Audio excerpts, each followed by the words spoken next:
Losing time, I'm fading fast. I just wanna make it last. Try to let go of the past. I close my eyes, embrace the blast. Sleepless nights and headache stack. Restlessness to hell and back.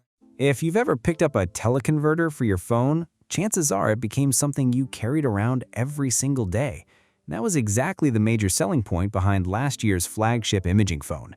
After living with it for an entire year, though, my thoughts about it have become pretty mixed. On one hand, I genuinely love the camera-style shooting experience it delivers. The compression, the tighter framing, the incredible image quality. Once you experience it, it's almost impossible to go back. But strangely, that same camera-like experience can also feel frustrating at times. Street photography is the perfect example. You spot an amazing moment, instinctively reach for your phone, and suddenly realize that simply lifting your hand to snap a shot isn't enough anymore. By the time I pull out the phone, line up the scene, open the camera app, and attach or activate the teleconverter, the bird I wanted to capture has already flown away, and the clouds I wanted in frame have already disappeared. And even when using the setup daily, there's another issue. The moment I want to switch back to a wider environmental shot, the teleconverter gets in the way of the other lenses, making fast transitions between focal lengths much less convenient. That's why teleconverters really shine most in places like concerts or stadiums. In those situations, you're standing in a fixed position, shooting handheld, and you rarely need to swap lenses quickly or answer calls at the same time. So, when it comes to super telephoto photography on phones, flexibility and image quality often feel like two sides of a compromise. And that's exactly where the biggest upgrade of the latest OPPO Find X9 Ultra comes in. A quick shout out to my tech partner from China for sharing this video. A big thank you for making this possible. Hey everyone, it's Maiky from techmaiky. If you love staying updated with the latest gadgets, make sure to subscribe and hit the notification bell so you never miss out our exciting tech content. OPPO has taken the 230mm telephoto capability that previously relied on external teleconverters and built it directly into the phone itself. The idea behind it is actually pretty straightforward. The popularity of teleconverters proved there's a huge demand for serious super telephoto photography on phones. So, OPPO's thinking was simple. What if you could enjoy the advantages of a super telephoto setup without dealing with the inconvenience of carrying extra accessories? That's essentially the vision behind this ultra flagship imaging phone. Usually, when we think about built-in long zoom lenses on smartphones, we assume it's just digital cropping, aggressive sharpening, or some filler sensor nobody really uses. But OPPO approached it differently. Thanks to a completely redesigned non-reflective periscope prism, they managed to fit a true 50-megapixel lens with one of the highest light intakes in the industry and an equivalent 230mm optical focal length directly into the body of the phone. What makes this especially impressive is that even after a 2x crop, it can still output 12-megapixel quality images. OPPO also added an aura blue coating to the prism, which helps prevent images from looking washed out or hazy in color reproduction. So, what can this crazy super telephoto lens actually do? Well, technically, you could use it to scan QR codes from absurd distances and grab a shared power bank without walking over there first. Just kidding. To really test it properly, we brought it to the Shanghai Wild Animal Park. The most obvious advantage of a 10x zoom lens is simple. It lets you capture shots that other people simply can't. Take the panda enclosure, for example. The panda was sleeping deep in the corner, partially hidden around a bend, and from where visitors stood, it was barely visible. Using a typical 3x or 4x telephoto camera on a smartphone, the scene looked something like this. According to the volunteers there, the panda sleeps in that exact corner all the time. Most visitors try taking a photo with their phones, fail, and eventually give up. Experienced visitors usually bring an actual camera instead. But with the X9 Ultra's built-in 10x zoom, we were able to capture the panda clearly from a long distance away. Of course, this immediately raises another question. Can the built-in 10x lens actually compete with an external 10x teleconverter in image quality?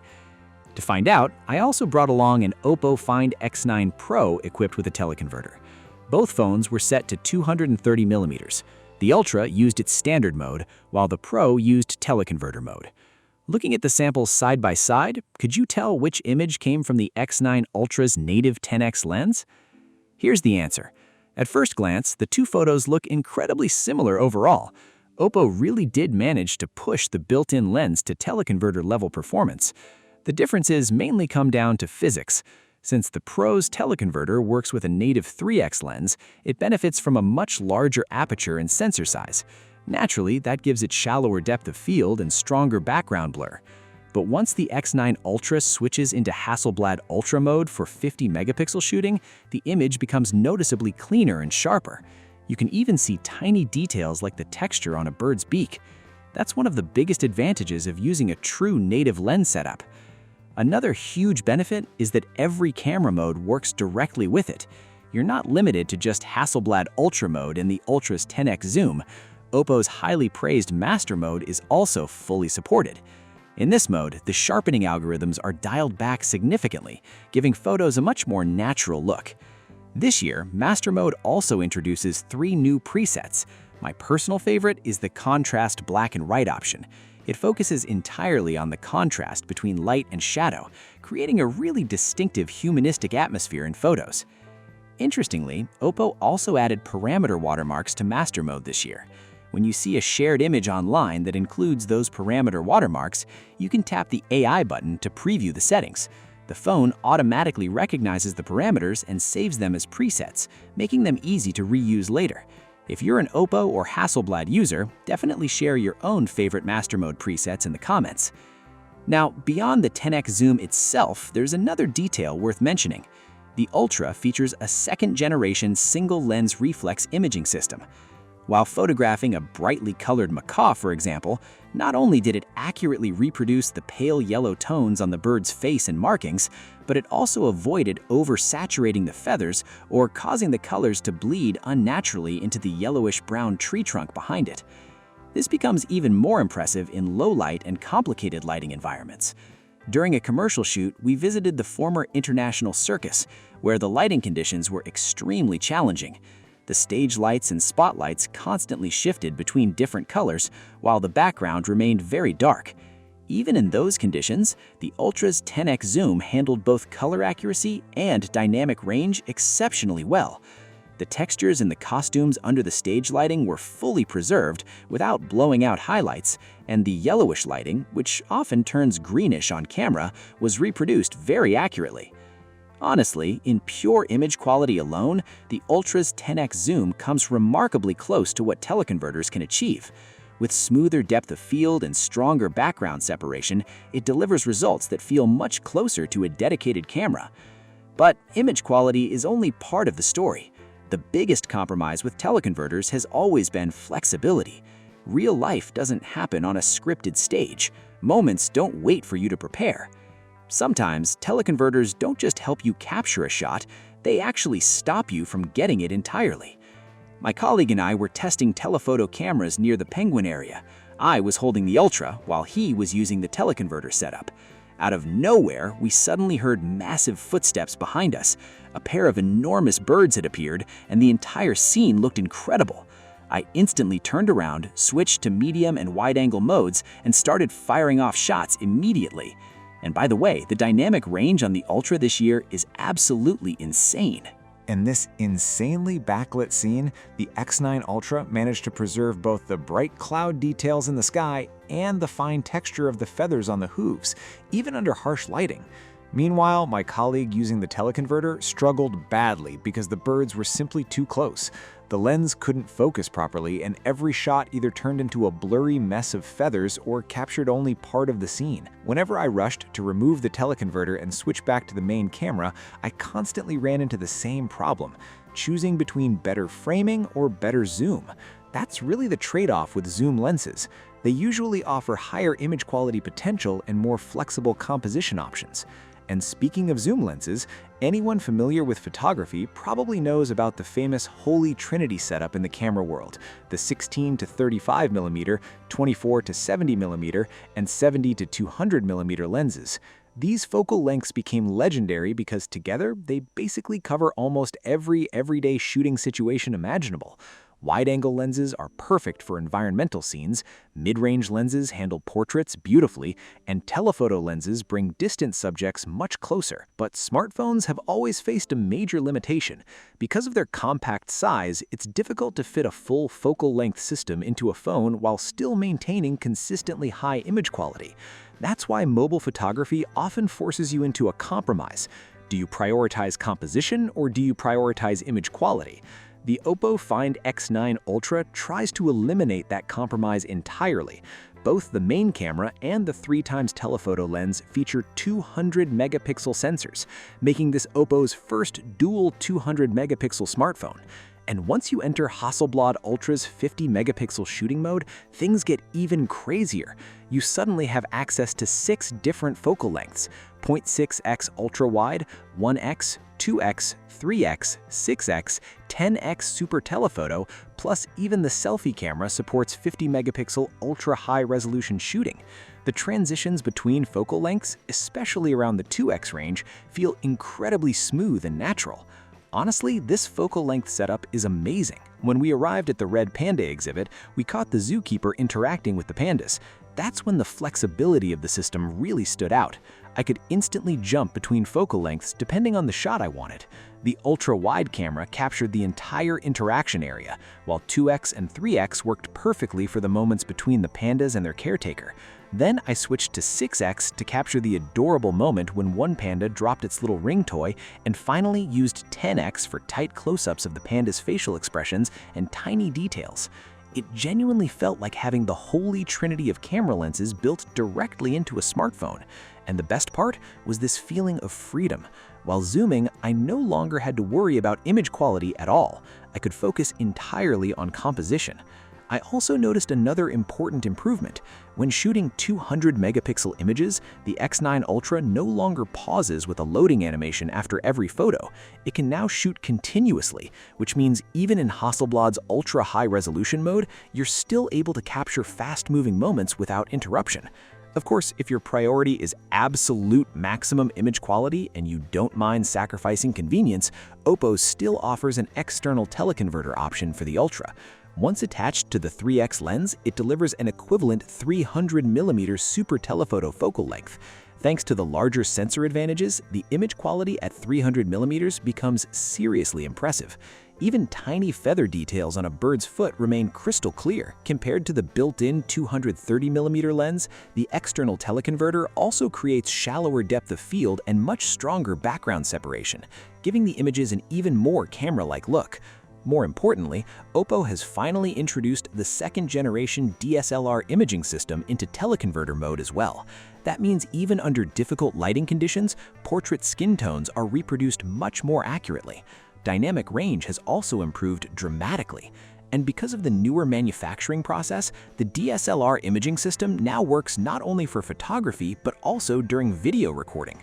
In challenging night scenes filled with neon lights and heavy contrast, the X9 Ultra records video with surprisingly accurate color reproduction. Under the same shooting settings, it preserves the warm yellow tones you see with your own eyes without introducing the annoying green tint that often appears on smartphones. The newly upgraded O-Log 2 dynamic range also performs noticeably better. To make this easier to understand, we directly compared it against the iPhone 17 Pro in a similar nighttime city environment. The X9 Ultra preserved far more detail in bright signs and highlights while still keeping the shadow areas natural, instead of turning them into purple-black patches. Meanwhile, the iPhone 17 Pro lost a considerable amount of highlight detail. OPPO has finally added support for 8K 30 frames per second log video recording, producing sharper footage with noticeably more retained detail. On the telephoto side, you can even shoot 4K 120 frames per second log footage directly inside the phone, without needing an external SSD like you would on an iPhone. On top of that, OPPO's official camera app now supports importing cube files, allowing real-time monitoring and direct LUT color application right inside the footage itself. And if you're already part of the OPPO ecosystem, you can transfer your footage directly to the newly released OPPO Pad 5 Pro and edit using the latest professional version of Gen Ying. After an entire day of intense shooting, the X9 Ultra still had 16% battery remaining. I was completely exhausted, but the phone was still ready to keep going. That kind of battery life is more than enough for a full day of heavy photography and video work. On the hardware side, the display uses the same protective glass technology found on the N6, paired with a 2K 144Hz high refresh rate display. Whether you're casually browsing at night or gaming, everything feels noticeably smoother and motion blur is reduced significantly. Software-wise, one feature that really impressed me was the new lock screen island system. It allows you to access live activities directly from the lock screen without needing to return to the homepage. You can switch between card mode, capsule mode, or full mode depending on your preference. Right now, it supports things like navigation, music playback, and timers. While walking around the zoo, I didn't even need to fully wake the phone or lift my head to check directions. I could simply pull the phone out slightly and glance at the map instantly. Weirdly enough, it reminded me of those old-school phones with dedicated navigation interfaces. As for the design, my favorite version is definitely the black colorway. It recreates Hasselblad's classic black and orange aesthetic and gives the phone a much stronger camera-inspired feel. I also have to praise the orange camera button specifically. The tactile feedback and zoom control feel much better than I expected, and the placement is far more comfortable than most competitors. It's easier to reach and never feels cramped. Honestly, I think the next generation of iPhones could learn a few things from this approach. But no matter how many upgrades the phone has, the built-in 10x telephoto lens is still the biggest highlight of this year's Ultra. If you want image quality that feels close to a real camera without carrying the weight and hassle of dedicated gear, the X9 Ultra absolutely delivers. I'm genuinely impressed with what OPPO achieved here. Instead of leaving super telephoto photography as some awkward external accessory, they completely rethought the structure and integrated it directly into the core smartphone experience. And that's what makes the X9 Ultra special. While its image quality is getting closer and closer to traditional cameras, the overall experience still feels unmistakably like a smartphone. For the first time, I don't feel forced to choose between carrying heavy gear to chase distant scenery or traveling light to enjoy the present moment. This phone somehow manages to do both. It captures the world around me while still fitting naturally into my everyday life. All right, everyone, that's it for this video. Thanks so much for watching, and I'll see you in the next one.